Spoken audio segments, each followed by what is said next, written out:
তোমরা যেমনটা দেখতে পাচ্ছ আমাদের সামনে একটা সার্কিট দেওয়া আছে, যেখানে বলা হচ্ছে যে তোমার কাছে 9টা ওয়্যার আছে, প্রত্যেকটা ওয়্যারের রেজিস্ট্যান্স 5 ওহম। তাদেরকে আমি এমনভাবে কানেক্ট করেছি, একটা প্রিজম লাইক স্ট্রাকচার তৈরি হয়েছে এখানে। তো সেই স্ট্রাকচারটার দুটো টার্গেট পয়েন্ট দেওয়া আছে, যার মধ্যে তোমাকে ইকুইভ্যালেন্ট রেজিস্ট্যান্স বার করতে হবে। তো প্রথমেই আমি দেখতে পাচ্ছি এখানে স্ট্রাকচারটাতে আমাকে এ আর বি পয়েন্টের মধ্যে ইকুইভ্যালেন্ট বার করতে বলেছে। তো ইকুইভ্যালেন্ট বার করার বেসিক যে নিয়ম, সেই নিয়মটা বলছে যেই দুটো পয়েন্টের মধ্যে ইকুইভ্যালেন্ট বার করতে হবে সেই দুটো পয়েন্টের মধ্যে তুমি একটা সেল লাগানো আছে বলে কল্পনা করে নাও। তার মানে এই দুটো পয়েন্টের মধ্যে একটা সেল লাগানো আছে। ফাইন। তো এইখানে সেলের ভোল্টেজ ধরো ভি, যেটা খুব একটা ম্যাটার করে না। তো ওই সেল থেকে যদি আমি কারেন্ট বেরোচ্ছে বলে ধরে নিই, ধরো এখানে কারেন্ট যাচ্ছে আই, সেই কারেন্টটা এ জাংশনে পৌঁছানোর পর 3টে ব্রাঞ্চে ভাঙবে। তো একটা ওপরের দিকে যাবে, একটা এইদিকে বেরোবে, আর একটা এইদিকে বেরোবে। এই কারেন্ট ডিভিশনটার হাত ধরেই আমি ইকুইভ্যালেন্ট রেজিস্ট্যান্স বার করা শেখাবো তোমাদেরকে। তো এটা একটু মনোযোগ দিয়ে দেখো।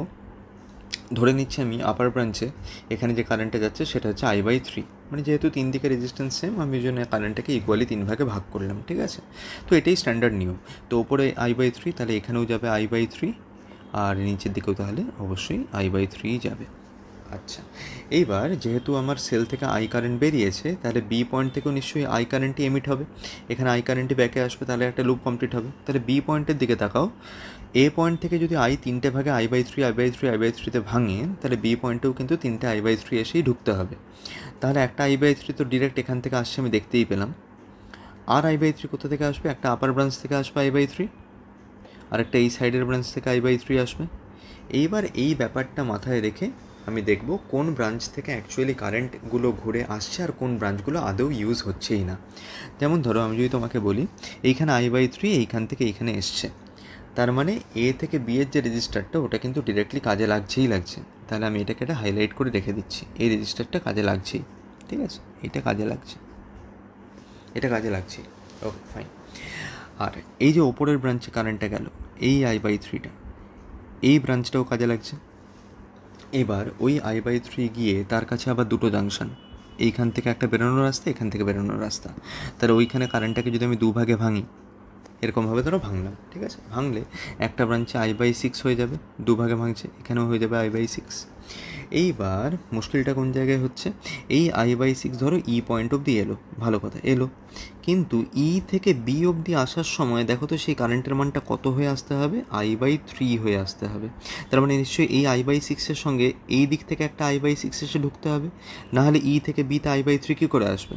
তাহলে এইখানে যদি I/6 আসে, মেন ব্যাপারটা যেটা হচ্ছে ওপরের ব্রাঞ্চের I/6 তাহলে এফ পয়েন্টে এসে দুটো ভাগে তো ভাঙার কথা ছিল, কিন্তু দেখতে পাচ্ছি I/6 এফ থেকে এসে এফ থেকে ই অবধি আবার I/6 হয়েই আসছে। তাহলে I/6 কি এফ থেকে সি ব্রাঞ্চে আদৌ ভাঙবে?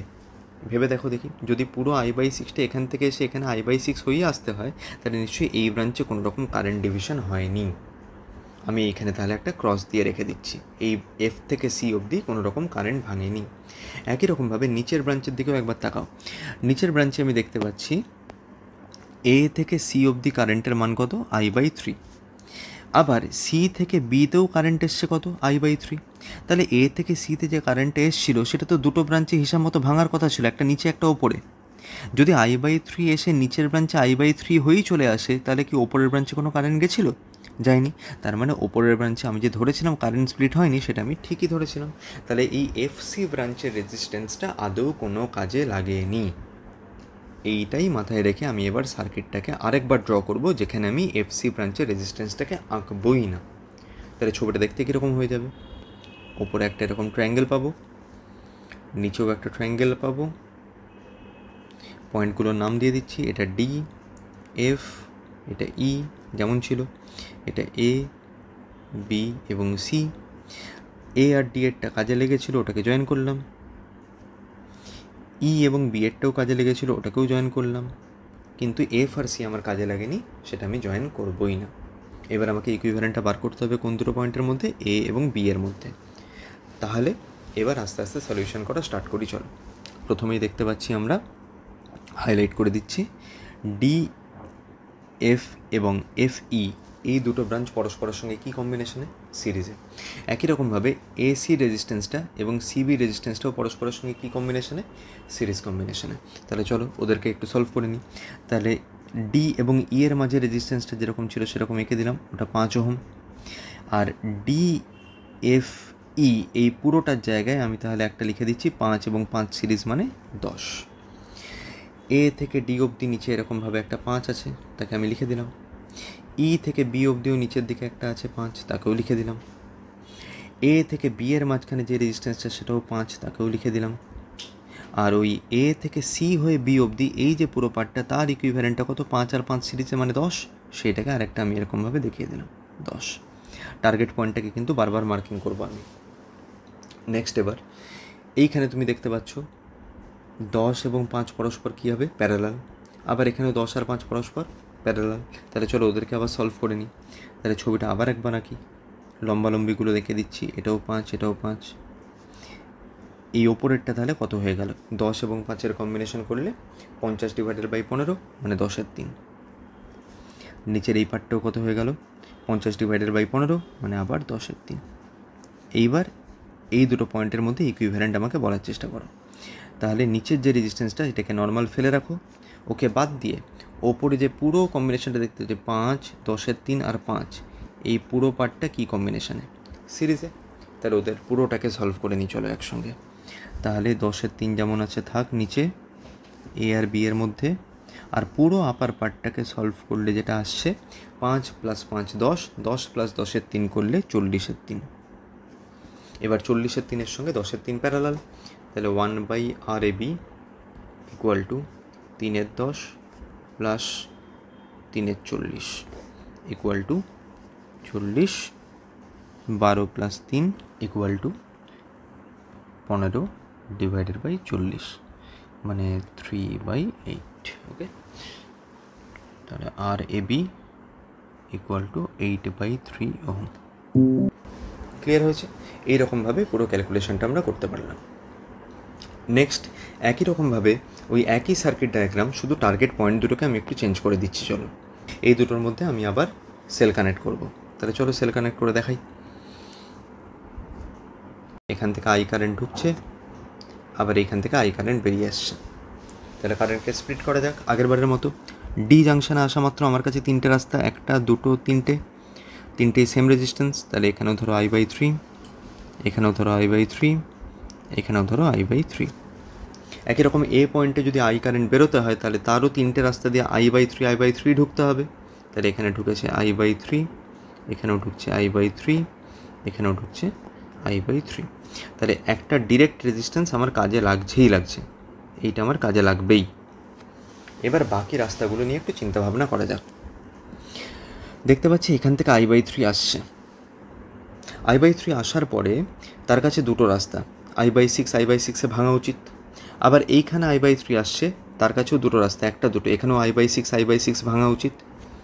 মুশকিল ব্যাপারটা হচ্ছে, ধরো আমি যদি এইখানে I/6 ভাঙি, আমাকে কিন্তু এমনভাবে মাথায় রাখতে হবে যাতে নিচের ব্রাঞ্চে এসে আবার এখানে I/3 ঢুকতে পারে। সবচেয়ে ভালো উপায় হবে যদি আমি কারেন্ট ডিভিশন না করেই আগে পুরো ব্যাপারটাকে একটু দেখে নিই।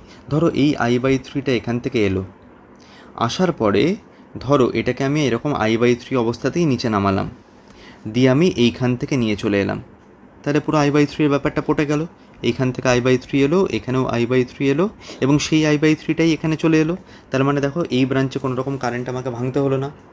আবার একই রকমভাবে এইখান থেকে আমি I/3 আনলাম, সেই I/3টাকে আমি ব্যাকে না নিয়ে গিয়ে এইখান দিয়ে নামিয়ে দিলাম I/3। সেই I/3টাই দেখো তো আবার এইখান থেকে ঘুরে এসে I/3 হয়ে এখানে এসে ঢুকে গেল। তার মানে এই ব্রাঞ্চটা আমার কোনো কাজে লাগলো না। যদি আমি I/3কে ভাঙতাম I/6-এ, ধরো এইখানে আমি একটা I/6 ভেঙেছি, সেই I/6টা এই I/3-এর সঙ্গে অ্যাড হয়ে গেলে কিন্তু I/3 আকারে নিচের দিকে আসতো না, যার ফলে ওখানে কারেন্টের ডিভিশন আমি যে ধরিনি সেটা আমি ঠিকই ধরেছি। এর ফলে আমার লাভ কী হলো, যেই দুটো ব্রাঞ্চ আমি ক্রস করেছি সেই দুটো ব্রাঞ্চকে আমি আর আঁকবই না। ছবিটাকে আরেকবার তাহলে যদি রিরাইট করি, আমি এই পয়েন্টটা ডি ছিল, এটা এ ছিল, এ আর ডি এর মধ্যে রেজিস্ট্যান্স দেখিয়ে দিলাম। যেগুলো কাজে লেগেছে সেগুলোকেই খালি আঁকছি। এইটা সোজাটা কাজে লেগেছে, এইটা কাজে লেগেছে, এইটা কাজে লেগেছে, আর ভেতরের ব্রাঞ্চের একটা কাজে লেগেছে। তার মানে দেখো জাস্ট বুক ফোল্ডের মতো, বইয়ের দুটো পৃষ্ঠা ফোল্ড যেরকম থাকে সেই রকম দেখতে হয়ে গেছে ছবিটা। এ আর ডি এর মধ্যে যদি আমি এখন টার্গেট সেট করে নিই, তাহলে আমার কাছে কি কি আছে এই মোমেন্টে? প্রথমত এইটা, এইটা, এইটা, এই তিনটে পরস্পর কি অবস্থায়? শ্রেণীতে। আবার তার পেছনে এই রোধটা, এই রোধটা এবং এই ভেতরেরটা, তারাও আবার কি কম্বিনেশন আছে? শ্রেণীতে। তার মানে আমার কাছে এখন ডি এবং এ পয়েন্টের মধ্যে একটা পেছন দিক থেকে আছে 3R, আর একটা সামনের দিক থেকেও আবার একটা আছে 3R, এবং ডিরেক্ট ওদের মধ্যে কানেকশান একটা আছে আর। এই তিনটে রোধ পরস্পর সমান্তরাল।